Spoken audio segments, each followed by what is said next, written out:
रंजीत सक्सेना एक बहुत बड़े एम्पायर के मालिक थे। उनकी मां जानकी देवी और बीवी मालती, यह 3 लोगों का परिवार था। रंजीत सक्सेना का जितना बड़ा एम्पायर था, उतना ही बड़ा उनका दिल भी था। रंजीत सक्सेना ने समाज सेवा के लिए संस्था भी खुलवा रखी थी, ताकि वो गरीब और बेसहारों की मदद कर सकें। रंजीत सक्सेना हर साल खुद अपने हाथों से एक बहुत बड़ा आयोजन रखते, जिसमें वे दान पुण्य का काम भी करते थे। उनके ऐसे नेक कामों के लिए हर कोई उनकी प्रशंसा करता और उन्हें जी भर के दुआएं भी देता था। रंजीत सक्सेना के घर में किसी चीज़ की कमी नहीं थी। उनका घर धन धान्य से भरपूर था। अगर किसी चीज़ की कमी थी तो वो थी एक औलाद। इतनी दौलत होने के बावजूद भी रंजीत सक्सेना के कोई औलाद नहीं थी। इसीलिए वो अक्सर दुखी भी हो जाया करते थे कि इतनी धन दौलत होने का क्या फ़ायदा जब एक भी औलाद नहीं है।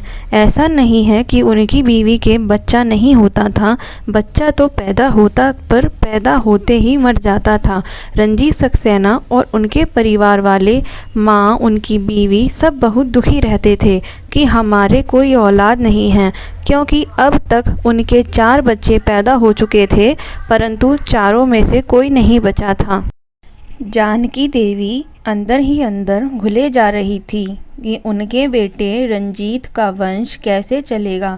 तब उन्हें जो कोई जैसी सलाह देता वो वैसा ही करते। जो कोई जहाँ पूजा पाठ करने के लिए कहता, तीर्थ पर जाने के लिए कहता, वो सब करते। तब रंजीत सक्सेना और उनकी बीवी मालती सक्सेना ने ईश्वर के घर का कोई दरवाज़ा नहीं छोड़ा जहाँ पर उन्होंने अपने बच्चे के लिए दुआएं नहीं मांगी और उन्होंने अपना दर्द ना रखा हो। ना जाने उन्होंने कितने मंदिर और तीर्थ घूम डाले एक औलाद की खातिर। अब एक बार फिर से मालती गर्भवती हुई। घर में खुशियों का तो माहौल था, परंतु साथ में टेंशन भरा माहौल भी था कि इस बार पता नहीं क्या कैसे होगा। जैसे जैसे मालती की डिलीवरी का टाइम आ रहा था, सबके दिल में डर भी बढ़ता जा रहा था। पर इतना डर होने के बावजूद सब ईश्वर के आगे रोते कि हमारे इस बच्चे को जीवन प्रदान कर दें। आखिरकार वो दिन आ ही गया जिसका सबको इंतज़ार था। मालती ने एक बच्चे को जन्म दिया। पूरे घर में खुशियों का माहौल हो गया था। तब रंजीत सक्सेना और जानकी देवी बच्चे और मालती से मिलने के लिए उनके रूम में गए। जैसे ही जानकी देवी रूम में गई, उन्होंने बच्चे को उठाकर अपने सीने से लगा लिया और बहुत खुश थे अपने पोते को लेकर। पर उनके दिल में एक डर भी था, इसीलिए वो भगवान से दुआएं मांगने लगी कि इस बार वो उनके पोते को जीवन दान दें।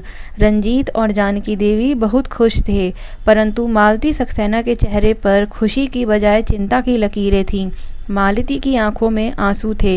रंजीत सक्सेना ने जब मालती की आंखों में आंसू देखे तो समझाने लगे कि चिंता मत करो, मुझे विश्वास है कि ईश्वर इस बार हमारे इस बच्चे को सही सलामत बनाए रखेंगे। जानकी देवी और रंजीत मालती को हिम्मत बंधा रहे थे कि तभी थोड़ी देर बाद मालती ने रंजीत और जानकी देवी को बताया कि इस बच्चे की सलामती के लिए उन्होंने मन्नत मानी है। रंजीत और जानकी देवी के पूछने पर मालती देवी ने उन्हें अपनी मन्नत बता दी, जिसे सुनकर रंजीत और जानकी देवी चौंक गए कि भला ऐसी मन्नत कौन मानता है। पर मालती अड़ गई अपनी मन्नत को पूरा करने के लिए और अपने पति रंजीत सक्सेना और सास जानकी देवी को बच्चे की सलामती का वास्ता देकर मजबूर कर दिया इस मन्नत को पूरा करने के लिए। 4 औलादें खोने के बाद सबके दिल में डर बस चुका था। इस कारण ना चाहते हुए भी रंजीत और जानकी देवी ने अपने दिल पर पत्थर रखकर मालती को मन्नत पूरी करने की इजाज़त दे दी। 2-3 दिन बाद मालती और बच्चे को अस्पताल से छुट्टी मिल गई, परंतु रंजीत मालती और बच्चे को घर लाने के बजाय उन्हें भगवान के धाम चित्रकूट आश्रम में ले आए, क्योंकि मालती ने ये मन्नत मांगी थी कि जब तक बच्चा 7 साल का नहीं हो जाता वो उसे चित्रकूट आश्रम में ही पालेगी। इसीलिए रंजीत सक्सेना मालती और बच्चे का रहने का इंतज़ाम करके अपने घर वापस आ गए। लेकिन रंजीत सक्सेना और जानकी देवी बहुत उदास रहने लगे थे, क्योंकि घर में इतनी खुशी आने के बावजूद भी कोई रौनक नहीं थी। परंतु बच्चे की सलामती के लिए वो अपने आप को समझाकर जीने की कोशिश करने लगे। मालती अपने बच्चे का पूरा ध्यान रखती और भगवान में अपना ध्यान लगाए रखती। समय बीत रहा था। 7 साल बाद रंजीत सक्सेना के घर की खुशियां लौट रही थीं। आज ही उनकी पत्नी मालती और बेटा राज सक्सेना घर वापस आ रहे थे। अब दोनों के आने की खुशी में रंजीत सक्सेना ने बहुत बड़ा फंक्शन रखा। जैसे ही रंजीत अपनी बीवी मालती और बेटे राज को लेकर घर पहुंचे, वैसे ही जानकी देवी ने अपनी बहू और पोते को अपने सीने से लगा लिया। आखिर इतने सालों बाद उनके घर की खुशियां लौटकर वापस आई थीं। बहुत धूमधाम से फंक्शन हुआ। सब बहुत खुश थे। राज को देखकर दादी जानकी देवी की तो राज में जान ही बसती थी। वो राज की बलाएं लेते लेते नहीं थकती थी कि मेरा बेटा इतना सुंदर, इतना अच्छा है। सब बहुत खुश थे। थोड़े दिन बाद रंजीत सक्सेना अपने बेटे राज को एडमिशन के लिए स्कूल ले जाने लगे कि अब हम अपने बेटे राज का एडमिशन करवाएंगे और वो भी पढ़ाई करेगा। पर ये सब देखकर मालती ने मना कर दिया कि मैं अपने बेटे को पढ़ाई के लिए बाहर नहीं भेजना चाहती। सब चौंक गए। मालती अपने बच्चे को पढ़ाना क्यों नहीं चाहती है? सबने मालती को समझाने की कोशिश की कि बच्चों को पढ़ाना बहुत ज़रूरी है, पर मालती नहीं मान रही थी। मालती ने साफ इनकार कर दिया कि इतनी मन्नतों के बाद मेरा बेटा हुआ है, मैं इसे अपनी आंखों से ओझल नहीं होने दूंगी। और इसमें जानकी देवी ने भी शायद अपने लाड़ प्यार में आकर पोते के लिए मालती का ही साथ दिया कि हाँ, बहू बिल्कुल सही कह रही है, हम अपने बेटे को अपनी आंखों के सामने से ओझल नहीं होने देंगे।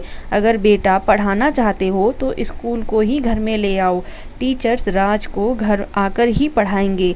पर रंजीत इस बात से सहमत नहीं था कि राज बाहर जाएगा और बच्चों के साथ घुलेगा मिलेगा तो वो ज़्यादा एक्टिव होगा। पर मालती इस बात को समझने को तैयार नहीं थी कि वो इस बात पर अड़ गई थी कि वो अपने बच्चे को बाहर पढ़ने नहीं भेजेगी। अगर रंजीत राज को पढ़ाना चाहते हैं तो उन्हें टीचर्स को घर ही बुलाना पड़ेगा, वो बच्चे को घर पर ही पढ़ाएं। तब रंजीत माँ और बीवी के आगे हार मान गए और उन्होंने हाँ कह दिया कि ठीक है, मैं राज के लिए टीचर्स घर में ही लगवा दूंगा। अब राज की पढ़ाई घर पर ही होने लगी। सब कुछ नॉर्मल चल रहा था। अब राज की परवरिश दादी और माँ के संरक्षण में होने लगी। राज एकदम शांत स्वभाव का सीधा सा लड़का था। उसकी सादगी और अपनेपन को देखकर और ज़्यादा प्यार आता। इधर बिजनेस में ज़्यादा काम बढ़ने के कारण ज़्यादातर रंजीत बाहर रहने लगे थे। राज शुरू से ही शांत और सीधा होने के कारण मालती सक्सेना उसको कभी भी अकेला नहीं छोड़ती। बाहर कहीं घूमने का ट्रिप पर जाना होता तो राज को साथ लेकर ही जाती। राज 16 साल का हो गया था। एक दिन मालती किसी काम से बाहर जाती है तो रास्ते में उसका एक्सीडेंट हो जाता है।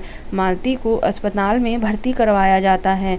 सब लोग टेंशन में अस्पताल पहुंच जाते हैं, पर मालती गंभीर हालत में होती है क्योंकि मालती का एक्सीडेंट बहुत बड़ा होता है। तब मालती डॉक्टर से कहकर राज को अपने पास मिलने के लिए बुलाती है और राज जब उसके पास जाता है उससे मिलने के लिए, तब मालती उसके कान में कुछ कहती है जिसे सुनकर राज के पैरों तले ज़मीन निकल जाती है और मालती अपना दम तोड़ देती है।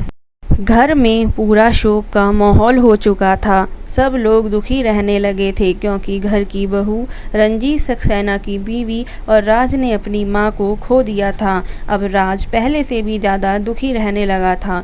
दादी और पापा रंजीत सक्सेना राज को देखकर और भी ज़्यादा दुखी रहने लगे थे कि अपनी मां के जाने के बाद राज और ज़्यादा गुमसुम रहने लगा है, क्योंकि राज पहले से ही बहुत सीधा साधा लड़का था। राज अब घर ही घर में रहने लगा। वो कहीं बाहर भी नहीं निकलता। अपने किसी दोस्त से भी कोई बात नहीं करता, सबसे वो अलग अलग रहने लग गया था और वो अंदर ही अंदर रहने लगा था। सब लोग उसे देखकर बहुत परेशान रहते। राज अब बहुत ज़्यादा चिड़चिड़ा हो गया था। राज की ऐसी हालत देखकर रंजीत सक्सेना और जानकी देवी परेशान रहने लगी। उन्होंने हर संभव कोशिश की कि राज मालती की यादों से बाहर निकलकर फिर से पहले की तरह नॉर्मल हो जाए, परंतु रंजीत सक्सेना और जानकी देवी की सब कोशिश नाकाम हो गई। राज की ऐसी हालत देखकर अब जानकी देवी चिंता में डूबी रहने लगी और चिंता के कारण उनकी तबीयत और ज़्यादा बिगड़ने लगी। एक दिन दादी की ज़्यादा तबीयत खराब होने के कारण घर पर उनकी फैमिली डॉक्टर आए। दादी को इंजेक्शन देने और दवाइयाँ देने के बाद डॉक्टर राज के कमरे में आए। डॉक्टर राघवेंद्र का बहुत समय से घर पर ही आना जाना था। वो उनके फैमिली डॉक्टर थे, इसीलिए राज उनको डॉक्टर अंकल कहता था। तब डॉक्टर राज को समझाने लगे कि यदि तुम ऐसे ही कमरे में बंद रहोगे तो तुम्हारी दादी चिंता में और घुलती जाएंगी और उनकी तबीयत और भी ज़्यादा बिगड़ जाएगी। यदि दादी को सही देखना चाहते हो तो खुद को नॉर्मल कर लो। काफ़ी समझाने के बाद डॉक्टर चले गए। राज क्योंकि दादी को भी बहुत प्यार करता था और वो उन्हें खोना नहीं चाहता था अपनी माँ के बाद, इसलिए उसने खुद को संभाला और दादी के पास जाकर उनसे वादा किया कि वो अब किसी भी वजह से दुखी नहीं होगा। और अब राज ने खुद को संभाल लिया और फिर से राज अपनी पढ़ाई में लग गया और सबके साथ नॉर्मल हो गया। सबके साथ उठता बैठता, परंतु कहीं बाहर नहीं जाता। सब उसे बोलते कि बाहर घूमने चलो तो वह मना कर देता कि नहीं, मैं घर में ही खुश हूँ आप लोगों के साथ। अब राज बड़ा हो गया था और वो एक हैंडसम और अच्छी पर्सनालिटी का मालिक बन चुका था। जो कोई भी राज को देखता उसकी तारीफ किए बिना नहीं रहता था। अब राज अपने डैडी रंजीत सक्सेना के साथ कंपनी संभालने लगा। रंजीत सक्सेना खुश थे अपने बेटे राज को देखकर कि राज ने बहुत समझदारी के साथ ही कंपनी संभाल ली है। पर राज का व्यवहार अब गंभीर हो चुका था और ना ही वह अपने किसी दोस्त से कोई मतलब रखता था। अब दादी जानकी देवी ने राज के लिए लड़की ढूंढना शुरू कर दिया। जब राज को पता चला तो उसने शादी से इनकार कर दिया कि वह शादी नहीं करना चाहता। 2 साल बीत गए राज को समझाते समझाते, पर राज शादी के लिए राजी नहीं हुआ। एक दिन दादी जानकी देवी मंदिर गई, तब जानकी देवी ने पहली बार काव्या को देखा। काव्या बेइंतहा खूबसूरत गोरी चिट्टी लड़की थी। दादी जानकी देवी ने पता लगवाया तो उन्हें मालूम हुआ कि काव्या मंदिर के पुजारी की बेटी है। तब दादी जानकी ने पुजारी जी से काव्या का हाथ अपने पोते राज के लिए मांग लिया और ठान लिया कि इस बार राज को रिश्ते के लिए मनाकर ही दम लेंगी। तब दादी जानकी देवी ने राज को मनाने के लिए अपनी बीमारी का बहाना बना लिया और मरने का वास्ता देकर राज को शादी करने के लिए मना लिया। राज अपनी दादी जानकी देवी से बहुत प्यार करता था। जब दादी ने मरने की बात कही तो राज ने शादी करने के लिए हाँ कर दी। राज ने काव्या को पहली बार दुल्हन के रूप में देखा तो देखता ही रह गया। इतनी खूबसूरत लड़की उसने आज तक नहीं देखी थी। वो बेतहाशा सुंदर थी। काव्या राज की पत्नी बनकर राज के घर आ गई। दादी जानकी देवी और रंजीत सक्सेना की तो खुशी का कोई ठिकाना ही नहीं था। काव्या के आने की खुशी में रंजीत सक्सेना ने एक ग्रैंड पार्टी दी। हर कोई राज काव्या की जोड़ी की तारीफ कर रहा था। पार्टी खत्म होने के बाद काव्या को राज के कमरे में पहुंचा दिया गया। दुल्हन बनी बैठी काव्या घूंघट डाल के राज का इंतजार करने लगी। थोड़ी देर बाद राज कमरे में आया और दरवाज़ा बंद कर दिया। काव्या सिमट कर बैठ गई। राज जैसे जैसे पलंग के समीप आ रहा था, काव्या के दिल की धड़कन तेज होती जा रही थी। राज काव्या की तरफ झुकने लगा। काव्या बेचैन होने लगी, उसका शरीर कांपने लगा। राज ने जैसे ही अपना मुंह काव्या की तरफ झुकाया तो काव्या ने आंखें बंद कर ली। फिर जो हुआ उसके बाद काव्या चौंक गई थी। राज ने काव्या के पास रखे तकिए को उठाया और सोफे पर बैठ गया। कोई एहसास न होने पर काव्या ने आंखें खोली तो देखा कि राज सोफे पर बैठा है। काव्या बहुत हैरान हुई। काव्या घूंघट के अंदर से बड़ी हैरानी से देख रही थी कि तभी राज ने कहा कि सो जाओ, मुझे नींद आ रही है। और ऐसा कहकर राज ने लाइट ऑफ कर दी।